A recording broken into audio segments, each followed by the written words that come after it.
वैसे मेरी बॉडी को भी जलाइए आप लोग, क्योंकि आप लोग सिर्फ यही कर सकते हैं और कुछ नहीं कर सकते। आप मुझे ऑर्डर दिखाइए ना, नहीं तो मुझे जाने दीजिए। ऑर्डर दिखाइए।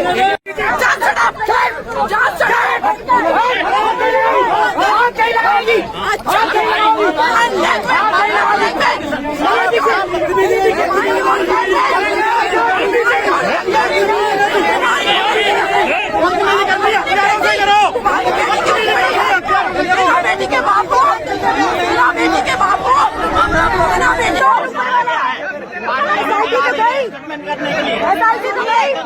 मेरी बेटी के भाई सत्येंद्र से बात हुई है, उन्होंने बुलाया है।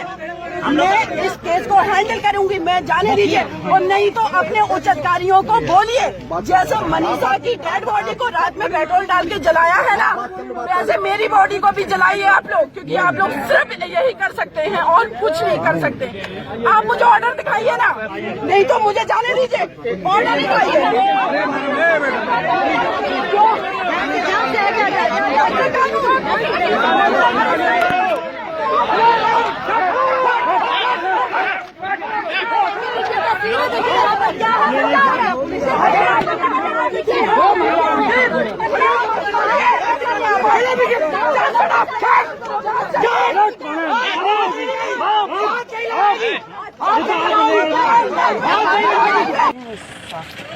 आप हैं सीमा पुष्पा जी? सीमा पुष्पा जी, आप यहाँ पे आई हैं, किस लिए आई हैं यहाँ? देखिए, मैं यहाँ पर मनीषा को न्याय दिलाने के लिए आई हूँ जी। जिस बेटी के साथ इतनी दरिंदगी की गई, उस बेटी को जस्टिस दिलाने की जगह उसको पेट्रोल डाल करके फूंक दिया गया पुलिस के द्वारा। आप उस बेटी को बचा नहीं पाए।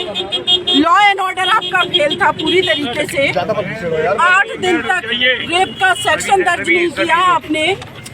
जब इस बेटी ने अपना दम तोड़ दिया, उसके बाद किस वजह से आपने उस बेटी को पेट्रोल डाल के जलाया? हम बेटियों की डिग्निटी की कौन रक्षा करेगा? कानून नाम की कोई चीज या तो उन बेटियों को पेट्रोल डाल करके जलाया जाता है, जलाया गया। कौन है यहाँ से? उसके बाद आप देखेंगे एसिड छिड़का जाता है। आईडी नीचे करना जी वालों। जो लोग इस क्रिमिनल माइंडसेट के हैं वो एसिड छिड़कते हैं। पुलिस पेट्रोल छिड़क करके उस बेटी को मार देती है।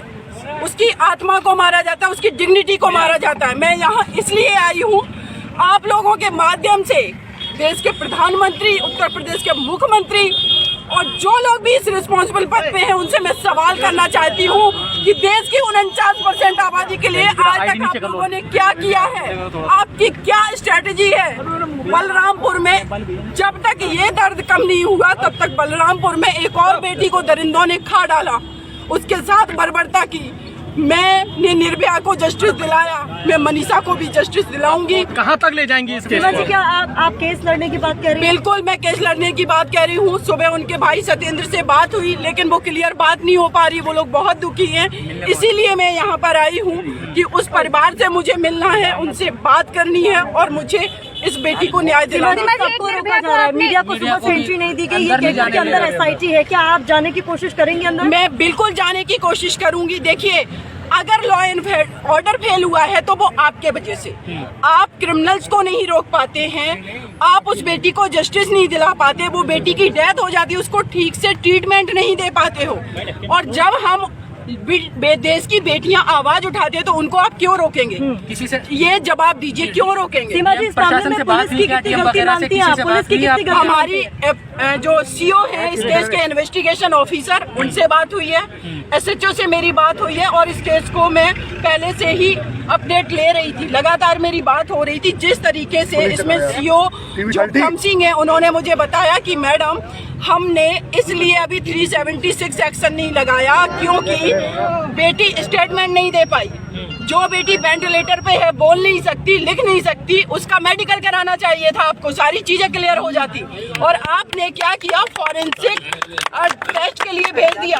एक इस देश के अंदर फॉरेंसिक लैब कितनी है, 2-2, 3-3 महीनों में रिपोर्ट आती है, तब तक इस देश की बेटियां क्या इसी तरीके से मरती रहेंगी? ये सवाल है। इस बातों पर भी सवाल उठ रहा है सीमा जी, जिस तरीके से उसका अंतिम संस्कार किया गया, मानवता का अंतिम संस्कार कहा जा रहा है। बिल्कुल हिंदू रीति रिवाज में कहीं पर भी ऐसा नहीं होता है कि रात के वक्त और आप इस तरीके से जल्दबाजी में अंतिम संस्कार कर देते हैं। बिल्कुल। और देखिए, मैं तो आप लोगों को बताऊंगी कि हमारे देश के अंदर कोई भी व्यक्ति रिस्पॉन्सिबल पद पे है वो हमारे देश की बेटियों के लिए संवेदनशील नहीं है, क्योंकि अभी तक क्यों नहीं हमारे देश में कभी भी ऐसे कानूनी स्ट्रांग बने या फिर ऐसी कोई स्ट्रेटजी बना करके काम क्यों नहीं किया गया। ये आज सिर्फ मनीषा की बात नहीं है, पूरे देश की बेटियों की आइडेंटिटी की बात है।